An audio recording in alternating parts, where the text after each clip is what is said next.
Hey guys, this is going to be part one of our lecture for this week on the introductory material for Lord of the Flies. As you can see from the work up to this point, we're really focusing on this ethical issue of what makes someone good, as well as does any outside influence affect the ethical and moral decisions of a person. Tomorrow, when we have our lecture on other introductory material, we're going to be focusing more on how Lord of the Flies is a war novel. Given the background information of it being on an island with boys stranded and trying to survive, it doesn't seem like a war novel, but it's definitely considered influential within that whole World War II era. So first we want to introduce this novel of what kind of literary genre is this.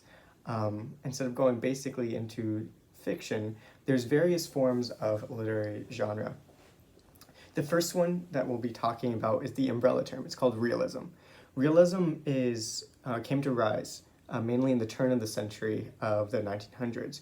So it started in the late 1800s, early 1900s, really reared its head in the 1920s, 30s, and waned a little bit in the 1940s. This novel was written in the 1940s, so it does have a lot of aspects of realism before going into the postmodern movement. Some characteristics that's important to know is that realism focuses on what life looks like. It's not focused mainly on excessive scenery. It's not focused a lot on this metaphysical level. It's mainly focused on what does the world look like today. You'll see that a lot in other works such as Of Mice and Men, where it's simply two guys working on a farm. Another specific thing to know about realism is that it's a very character-centric. What does that mean?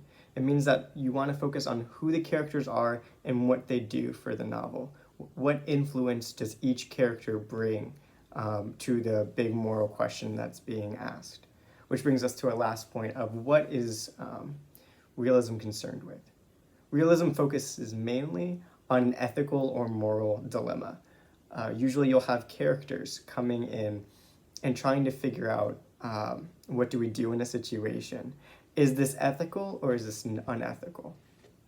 Under the realism term, we're going to call this a naturalist novel, or the literary movement of naturalism. Naturalism is under the realist literary genre. What we mainly focus when it's a naturalist novel is how is nature an influence on the characters, and how does the environment affect the narrative. So mainly what you need to know is how does society and how do outside influences affect the moral dilemma. One thing that's important to note is that naturalist novels and realist novels in general are known to be very pessimistic, mainly because they deal with that ethical question. So now that we got the literary genre out of the way, what we're going to focus on is some of the information that was presented in this week. Mainly the Stanford prison experiment is what we'll be discussing. As we saw, this was a study done in the 1970s. This was a time of the Vietnam War really ramping up, a lot of anti-government, a lot of protesting, a lot of do what feels right. What's important to note in this regard is that this prison experiment was in that context. They didn't choose students that were very controlling. They didn't choose students for any specific reasons. It was a optional study of students getting paid. And so it was done, I believe, during their spring break. And so they're like, okay, I'll make it a little extra cash. What we noticed is that when placed in certain situations, the ones that were in the guard position had this overwhelming sense of control. And what you saw was the prisoners, although they were not in actual prison, they had done nothing wrong, assumed this role of guilt. And so within the first couple of days, they saw this shift from, okay, this seems like an experiment that's not really being effective. They know they're not actually guards. They know they're not actually prisoners. But within, I believe it was 36 to 48 hours, there was a shift.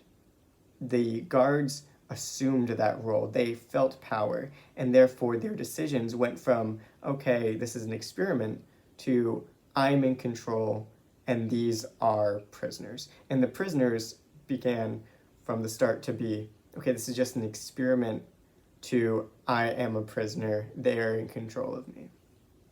So a good question to be asked is, how does it go from that? Within 2, 3, it got shut down less than a week. It was a 5-day experiment because it got too out of hand.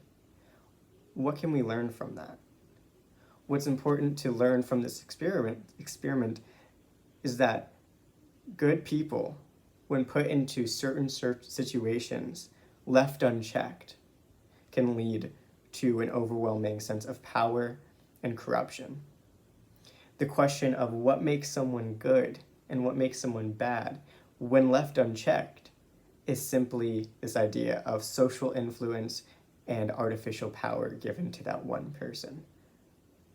Why is this important for the novel? What we'll see in Lord of the Flies is a similar situation happens. We have characters, Jack, Ralph, and Piggy. They are the older kids, and therefore they are assumed natural responsibility. We see Jack having a group of chorus members. They become hunters. Ralph is the, you could say, almost the president, the head. And then you have Piggy, who represents this rational person. And so as we continue through the novel, when we start with chapter 1 and continue, we're going to look at how does the power struggle between Jack and Ralph conflict. Is Ralph good? Is Jack good? What could have been an influence on having these two characters change in some sort of way? And what happens to Piggy, this rational voice? So that's all we're going to have for today's lecture. Tomorrow we're going to be focusing on how is this novel a war novel, and how does William Golding's experience in war affect the ethical question and the moral question of good and evil in humanity.